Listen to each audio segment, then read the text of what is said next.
शरद पवार जी, उद्धव ठाकरे जी, नाना पटोले जी, संजय राउत जी और तमाम हमारे इस मंच पे बैठे हुए सभी लीडर्स और मेरे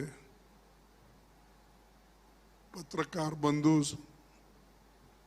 और सारे साथियों, आप सबको मेरा नमस्कार। हम सभी जानते हैं कि महाराष्ट्र की गैर कानूनी महायुक्ति सरकार का धोखा, विश्वासघात और साजिश के आधार पर बनाई गई और इसका समर्थन खुद प्राइम मिनिस्टर कर रहे हैं और उनकी रैलीज भी महाराष्ट्र में बहुत हो रही है और वो कहीं भी जाते हैं तो लोगों के बीच में दरार पैदा करने की कोशिश करते हैं और हमेशा समाज को तोड़ने की बात करते हैं।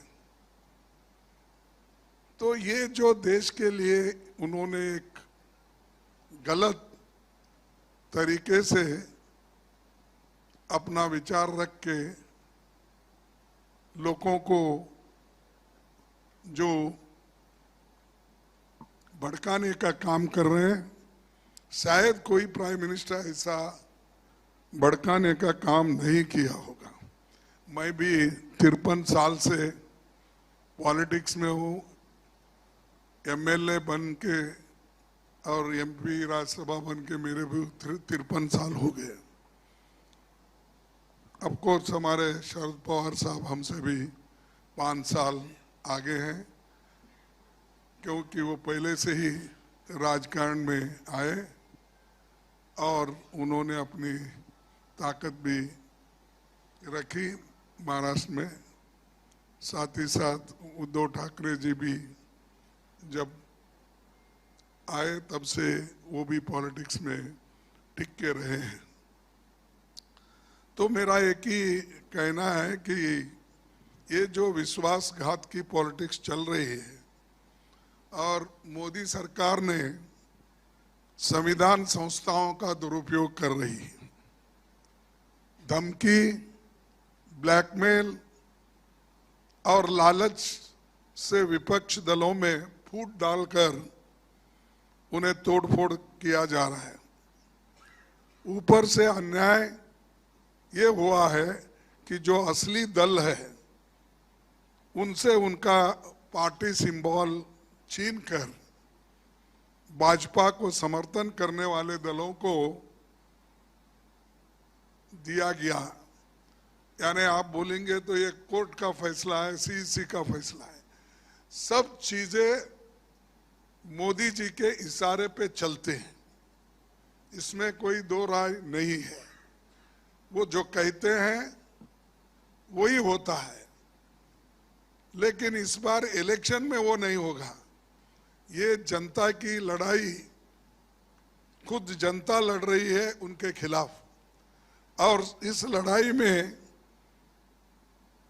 जनता जीतेगी और इनके जो कारनामे हैं उसके ऊपर अभी लोग बहुत नाराज हैं और यहाँ तक कि डेमोक्रेसी की बात बार बार वो करते हैं, लेकिन डेमोक्रेसी के तहत नहीं चलते। मैं सुना यहाँ पर कॉरपोरेशन के इलेक्शन भी 2 साल से नहीं हुए। यही डेमोक्रेसी है मोदी जी की। तो ऐसे कई चीज उन्होंने यहाँ पर महाराष्ट्र में नहीं, हर जगह ये काम किए हैं और उनकी तोड़फोड़ नीति सिर्फ महाराष्ट्र तक की नहीं, पहले उसका वार हुआ कर्नाटक पर, उससे पहले वार हुआ मणिपुर में, गोवा में और हमारे मध्य प्रदेश में, हर जगह वो गुजरात में भी वैसा ही कर दिए। हालांकि उनको हमको बहुत मार्जिनल फर्क था, लेकिन वहाँ भी तोड़फोड़ करके अपना काम उन्होंने कर लिया। तो ये उनकी एक नीति है, तो उसके खिलाफ हम लोग गठबंधन के लोग लड़ रहे हैं मजबूती के साथ। और महाराष्ट्र में तो बहुत ही मजबूत है, मैं समझता हूँ 48 में सीट, यहाँ पर 48 सीट में कम से कम हमको 46 तक मिलेंगे, ऐसी एक हवा है और जनता खुद बोल रही है। इस बार मैं ये नहीं कहूँगा कि वो 0 पे रहेंगे, कुछ ना कुछ उनको मिलेगा जो बागी लोग हैं, लेकिन हमारी जो गठबंधन की पार्टियां हैं वो मैक्सिमम सीट लेकर वो बीजेपी को हराएगी। और दूसरी चीज ये है कि हमने चंद गारंटीज दिए हैं, जैसा कि हम कर्नाटक में दिए थे, हिमाचल में दिए थे, अपने तेलंगाना में दिए थे, वैसा ही ऑल इंडिया लेवल पे इंडिया गठबंधन के साथ बातचीत करके वो तो कॉमन मिनिमम प्रोग्राम तय होगा। लेकिन हमने जो मैनिफेस्टो में दिखाया है कि वो खास करके नौजवान लोगों को 30 लाख लोगों के जो जगह खाली है वो भर्ती करने का, पहली नौकरी पक्की करने का, और गिग वर्कर्स के लिए सामाजिक सुरक्षा देने का, मनरेगा के तर्ज पर सिटी में अर्बन एरियाज में भी लोगों को काम देने का, और जो खास करके अपने युवाओं को जहां काम नहीं है उनको वहां पर हम ट्रेनिंग देकर 1 लाख रुपए सालाना उनको स्टाइफंड देके हम उनको भी ट्रेन कर रहे हैं। उसके अलावा जो महिला महालक्ष्मी योजना, ये बड़ी योजना है हमारी, और इसमें 1 लाख करोड़ रुपए महिलाओं को हम सालाना देंगे जो मुखिया घर की होती है, सॉरी 1 लाख रुपए। तो उसी तरह 25 लाख का स्वास्थ्य बीमा हम देंगे, छात्रों का स्टूडेंट लोन भी माफ करेंगे, किसानों पर जीएसटी पूरी तरह हटा दिया जाएगा, क्योंकि फर्टिलाइजर पे, ट्रैक्टर पे, जो भी किसानों के इक्विपमेंट्स है उस पे हम जीएसटी पूरा हटा देंगे फर्टिलाइजर पे। और आखिरी में मैं ये कहना चाहता हूँ कि सबसे महत्वपूर्ण घोषणा, ये तो आर्थिक राजधानी है हमारे देश की, यहाँ रिजर्व बैंक भी यही है, सब कुछ यहाँ से निकलता है, लेकिन मोदी जी आने के बाद ऐसे शहर को भी उन्होंने निगलेक्ट किया। और बड़े बड़े जो भी है, मैं समझता हूँ एक बुलेट ट्रेन एक आया होगा, आया क्या? चाललंय, चाललंय, पण ते लवकर येणार नाही ते, कारण 10 वर्ष झालंय, पहिल्या वर्षीच त्यांनी केला होता अनाउन्स, आता पण तो आता तिसरं काय चौथं काय त्याला काय मिळणार नाही। पण वो बुलेट ट्रेन की भी बात की है, वो भी नहीं हुआ। अनएम्प्लॉयमेंट तो इतना बढ़ गया, महंगाई इतनी बढ़ गई, सब चीजें तो इन्होंने जो कुछ कहा वो कर नहीं सके।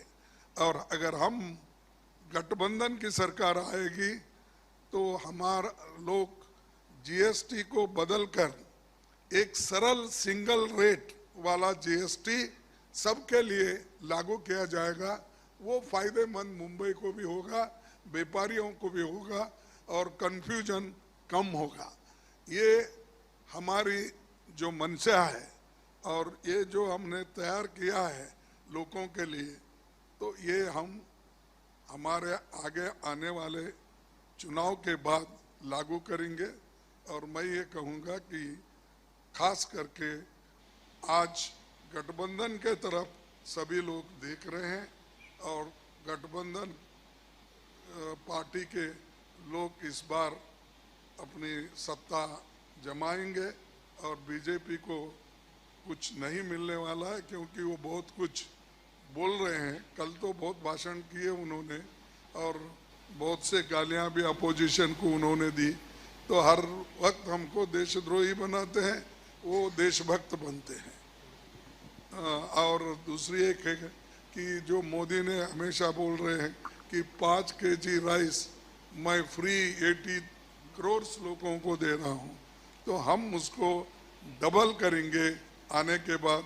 और खासकर जो गरीब लोग, क्योंकि मैं उड़ीसा गया था, तो उसी वक्त उड़ीसा और दूसरे जगह जाने के बाद मैं देखा कि ये मिल के हम करेंगे।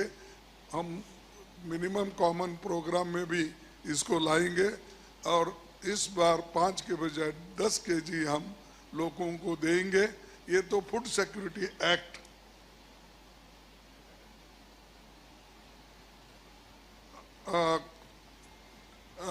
फूड सिक्योरिटी एक्ट ने तो हमने लाया, लेकिन ये फूड सिक्योरिटी एक्ट हम लाने के बाद मोदी जी ये कह रहे मैं फ्री दे रहा हूं।